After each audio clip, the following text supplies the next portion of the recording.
Oi, YouTube! Bom dia de Toronto e um dia muito abafado. Como vocês sabem, ontem à noite Trump ordenou o bombardeio de 3 instalações nucleares iranianas e isso vai marcar o início da Terceira Guerra Mundial. Então, eu tenho tanto boas quanto más notícias. A má notícia é que agora estamos nos aproximando do fim do mundo. A boa notícia é: esta manhã eu vou te contar como o mundo vai acabar. Então eu vou olhar para frente e fazer a pergunta mais crucial desta guerra que está por vir, que é: os Estados Unidos vão usar tropas terrestres? E como já discutimos muitas vezes em vídeos anteriores, se os Estados Unidos usassem tropas terrestres, eles perderiam. Essa guerra marcaria o fim do Império Americano e provavelmente desencadearia a Segunda Guerra Civil Americana. E eu acho que a maioria das pessoas concordaria que usar tropas terrestres seria um desastre para os Estados Unidos. E os Estados Unidos deveriam evitar ao máximo o uso de forças terrestres. Dito isso, vou usar a teoria dos jogos para explicar o porquê. Eles ainda vão usar tropas terrestres contra o Irã, mesmo sendo uma ideia realmente ruim. Na verdade, seria uma catástrofe, certo? Então vamos fazer uma análise pela teoria dos jogos. Na teoria dos jogos, analisamos os diferentes jogadores. Aqui seriam Irã, Israel e os Estados Unidos. Nós fazemos 3 perguntas. A primeira pergunta é: como eles próprios percebem o jogo? Que jogo eles estão jogando? Como eles se veem? Como eles enxergam seus papéis nesse jogo? Essa é a primeira grande pergunta. A segunda grande pergunta é: quais são os interesses deles? Quais são as motivações deles? O que eles estão tentando alcançar? Quais são os seus objetivos? E a terceira grande questão, então, é: dado o seu papel e dado o seu interesse, qual é a estratégia ideal para alcançar seus objetivos? Certo, então, considerando essas 3 questões, vamos analisar como o Irã, Israel e os Estados Unidos irão lidar com essa situação nesta guerra. Ok, então o Irã provavelmente é o mais fácil de fazer. Então vamos falar sobre o Irã. O Irã enxerga essa guerra como uma oportunidade para alcançar objetivos estratégicos nacionais realmente importantes. O primeiro é criar a unidade nacional e fortalecer ainda mais a legitimidade da autoridade do regime. Como se sabe, por causa das sanções, da má gestão e da corrupção, esse regime no Irã não é muito popular, mas se os americanos vierem invadir, derrubar o regime, semear o caos e a destruição, então o povo vai se unir firmemente ao governo, seja qual for o governo.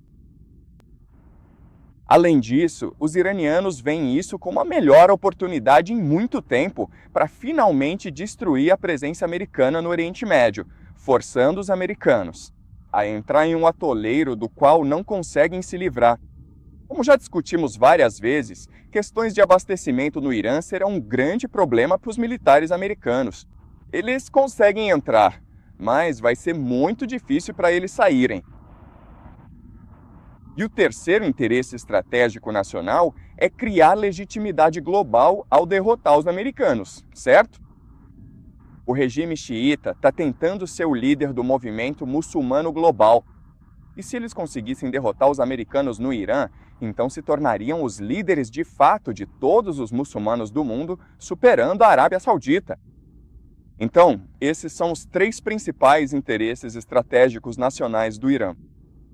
E outra questão, então, é: como o Irã forçaria os americanos a invadir? Qual seria a estratégia ideal nesse sentido? Porque, lembre-se, os iranianos não vão conseguir derrotar os americanos em uma guerra convencional. Eles não têm a tecnologia, não têm as armas, não têm o financiamento que os americanos têm. Então eles vão ter que prender os americanos em Irã, cercá-los e cortar suas linhas de suprimento, forçando uma rendição negociada. Essa é a estratégia ideal dos iranianos. Então, por que os americanos seriam atraídos a atacar o Irã? Nos termos do Irã. Bem, existe um conceito na geopolítica, na ciência política, chamado de escada de escalada. A ideia da escada de escalada é que, antes de uma guerra total começar, precisa haver um certo processo de escalada. E nessa teoria, os americanos têm algo chamado domínio da escalada, o que significa que eles sempre podem optar por usar armas nucleares se sentirem que estão perdendo essa guerra. Eles são o hegemon, eles são o hegemon global, e os iranianos são o lado mais fraco. Então, em teoria, o que te ensinam em ciência política é que o hegemon tem a vantagem do domínio da escalada. O que eu quero mostrar para vocês hoje é que, na verdade, essa teoria não funciona muito bem, porque o domínio da escalada, na prática, te força a reações que podem ir contra os seus próprios interesses. Então, deixa eu usar uma metáfora. Vamos supor que tem um valentão no colégio, e ele vem intimidando as pessoas há 1 ano já, e ele é o maior cara da escola. Ele é realmente maldoso e todo mundo tem medo dele. Ele tem fama de ser um bandido. E é por isso que ele consegue realizar o que deseja. Agora, digamos que você seja, sabe, metade do tamanho dele. Você quer arrumar briga com ele? Bem, você pensaria, isso seria contraproducente para você. Mas uma vantagem que você tem nessa luta é que pode controlar os termos do confronto. Você pode calibrar suas ações para provocar respostas que prejudiquem o valentão. Ok, o que quero dizer com isso é, se o valentão te der um soco, bem, você tem opções. Você pode escolher ir falar com o diretor. Você pode escolher não fazer nada ou pode escolher revidar, certo? Você tem algumas opções.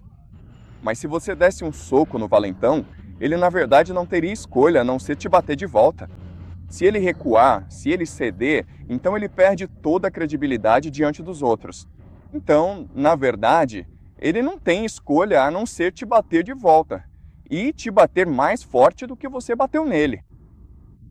E o que isso significa é que existem maneiras de você calibrar seu ataque para que o valentão fique encurralado, certo? Então, por exemplo, você pode falar algumas coisas ruins sobre ele pelas costas, aí ele responde. E de qualquer forma, a questão é que, mesmo que o valentão seja supostamente o jogador mais forte, ele é forçado pela própria reputação a responder de um jeito que você pode controlar e calibrar. Mesma situação aqui com o Irã versus Estados Unidos. Os Estados Unidos são um hegemon global. Se o Irã fechasse o Estreito de Hormuz, se atacasse a Arábia Saudita, se atacasse bases americanas no Oriente Médio, então os americanos precisariam responder de uma forma que demonstrasse domínio na escalada do conflito. E assim, ao provocar os americanos de forma lenta, metódica e constante, de um jeito que pareça justo e razoável, o Irã pode, aos poucos, forçar os americanos a evitarem o Irã. Tem sido um processo gradual, mas os iranianos conseguem fazer isso. Lembre-se, foram os americanos que lançaram o primeiro ataque contra os iranianos. E assim, os iranianos agora podem calibrar a resposta para, aos poucos, prender os americanos no Oriente Médio. Certo, então, do ponto de vista dos iranianos, a estratégia ideal é forçar os americanos a usarem tropas terrestres para invadir o Irã. E eles podem conseguir isso calibrando cuidadosamente as respostas de um jeito que obrigue os americanos a responderem de forma mais dura, até que, no fim das contas, a única opção realmente seja usar tropas terrestres. Esse é o estudo de caso iraniano. Agora, vamos analisar a situação dos israelenses. Os israelenses e os americanos parecem ser aliados em esta guerra, mas a realidade é que os americanos e os israelenses têm interesses divergentes. Os Estados Unidos são a potência hegemônica global e, portanto, desejam ser capazes de equilibrar as forças no Oriente Médio. Sim, apoia Israel neste momento, mas se Israel se tornasse poderoso demais com o tempo, então os americanos começariam a apoiar a Arábia Saudita, a Turquia, o Egito. Os americanos precisam manter, e isso é um poder no Oriente Médio. Os israelenses, por outro lado, querem ser a potência hegemônica dominante no Oriente Médio. Existe algo chamado Projeto da Grande Israel, que em certos círculos em Israel é uma ideia extremamente influente. E a ideia é muito simples. Eles acreditam que, na Bíblia, Yahweh, o Deus deles, deu a terra prometida a Abraão. Isso é uma aliança. A Terra Prometida, porém, se estende do Nilo até o Eufrates. Basicamente, todo o Oriente Médio deveria ser o que Yahvé prometeu a Abraão. E existe uma facção fanática dentro do governo israelense que busca conquistar a Terra Prometida. E claro, se fosse esse o caso, os principais adversários desse projeto não seriam os iranianos nem os sauditas. Na verdade, seriam os americanos. Porque, para realizar o projeto da Grande Israel, exige que Israel retire os Estados Unidos do Oriente Médio. Então, como Israel pode fazer isso? Bem, hipótese. Os americanos invadiriam o Irã com tropas terrestres e ficam presos lá por anos e anos sem chegar a lugar nenhum. Agora o Império Americano entra em colapso. O povo americano se revolta contra a invasão do Irã. Eles se recusam a servir. Eles queimam seus cartões de alistamento, como fizeram no Vietnã. Há um caos civil. Está surgindo uma guerra civil nos Estados Unidos. E agora o exército americano é forçado a recuar do Oriente Médio. O que aconteceria nessa situação? Bem, no momento em que o Império Americano morre, nasce o Império de Israel. Por quê?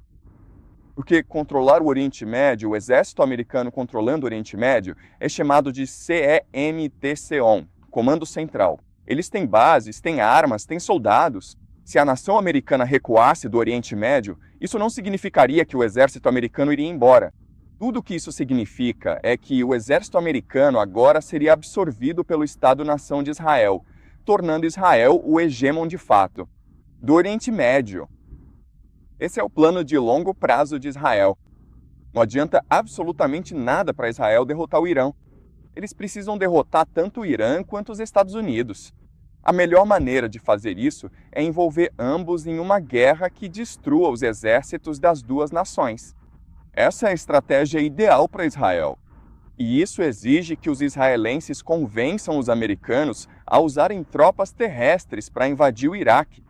Certo, esse é o estudo de caso de Israel. Agora, vamos olhar para os Estados Unidos. Obviamente, os Estados Unidos não querem usar tropas terrestres.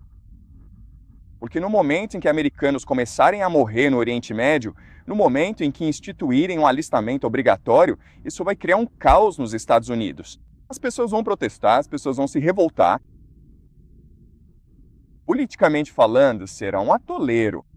O que o Império Americano quer fazer é usar bombardeios, propaganda e financiamento.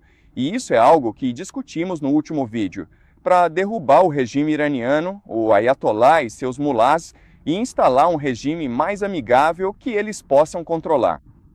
E assim, eles podem controlar todos os recursos, o petróleo do Oriente Médio e também controlar o comércio global. E para fazer isso, como resposta à invasão da Ucrânia por Putin, que realmente deixou o Império Americano em uma posição difícil. Então, essa é a estratégia perfeitamente ideal do Império Americano. Conseguir derrubar o regime vigente com o menor número possível de baixas civis e militares. De preferência através de bombardeios, ataques de decapitação, matando o Ayatollah. Estratégias de forças especiais, basicamente. Mas a pessoa que está liderando o Império Americano agora é Donald Trump. E se olharmos para o que ele quer, na verdade é diferente do que o Império Americano quer. Vamos nos fazer uma pergunta. Qual é o jogo que Donald Trump está jogando? Ele realmente se importa com o Iraque? Ele realmente se importa com o Oriente Médio? Ele realmente se importa com Israel, com o sionismo e com o projeto da Grande Israel? Minha aposta é que ele não se importa. O que importa para ele é manter sua autoridade política e poder dentro dos Estados Unidos. Ele também se importa em destruir a elite global que, na cabeça dele, o roubou do poder em 2022. Lembre-se, para Trump, as eleições de 2020 foram roubadas dele. É algo sobre o qual ele tem sido inflexível nos últimos 4 anos. Na verdade, ele se consome com isso. Então, ele quer se vingar da elite global que roubou a eleição americana dele. Ele também quer garantir que continue no poder. Isso significa destruir a elite global e o Império Americano. Bem, na verdade é uma luta entre o América Primeiro, representado por Donald Trump, e o Império Americano. Ora, seria de se esperar que essa guerra entre os povos originários da América e o Império Americano significasse que Donald Trump não usaria tropas terrestres no Irã. Mas que melhor maneira de destruir o Império Americano? Em vez de lhe dar tudo o que ela deseja, ok? Que melhor maneira de mostrar o Império Americano do que tornando-o arrogante, dando tudo o que ele quer e colocando-o em uma situação que ele não pode vencer, certo? Então a ideia é a seguinte, a ideia é que, a princípio, Donald Trump vai parecer querer uma mudança de regime no Irã e pode até mesmo enviar tropas terrestres. Mas à medida que o povo americano começa a protestar, à medida que a violência e conflitos civis dentro dos Estados Unidos, à medida que soldados americanos começam a morrer no Irã e a economia global entra em colapso, Donald Trump vai querer mudar de ideia, certo? Mas o Império Americano está totalmente empenhado em vencer esta guerra. Ela quer tudo dentro. Ela se recusa a se render. E agora surge um conflito entre o Império Americano e a América em primeiro lugar. Donald Trump, agora, essa tensão pode ser agravada ao se posicionar ao lado da política América em primeiro lugar em detrimento do Império Americano. E isso levaria a uma guerra civil. E você pode pensar que isso é algo ruim, mas uma guerra civil e uma guerra indesejável no Oriente Médio vão aumentar muito o poder e a autoridade de Donald Trump. Tanto que ele, provavelmente, conseguiria conquistar um terceiro mandato. Então, isso é realmente interessante nesse sentido. Os três principais atores, Donald Trump, Israel e Irã, querem que os Estados Unidos usem tropas terrestres no Irã, cada um por seus próprios interesses egoístas e individualistas. E é por isso que eu acho que tropas terrestres acabarão sendo usadas no Irã.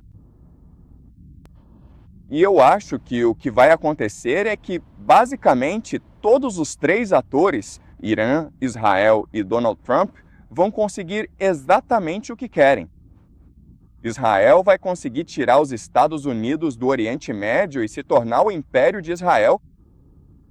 O Irã vai unir o mundo muçulmano sob sua liderança. E Donald Trump provavelmente vai conseguir seu terceiro mandato. É isso que eu vejo como o resultado dessa guerra. Agora, isso levanta muitas perguntas, certo? Quero dizer, se Israel se tornar a grande Israel e se tornar o Império de Israel, dominando o Oriente Médio, controlando o petróleo e o comércio, então o mundo não se uniria contra Israel?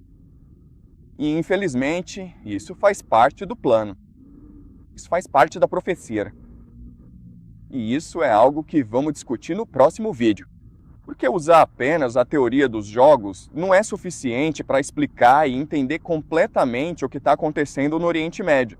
Para entender de verdade o que está acontecendo, no meu próximo vídeo vou explicar para vocês os ideais religiosos, as obsessões religiosas que estão impulsionando essa guerra. Do Oriente Médio, vou explicar para vocês a ideia de escatologia, que significa o entendimento de como o mundo termina.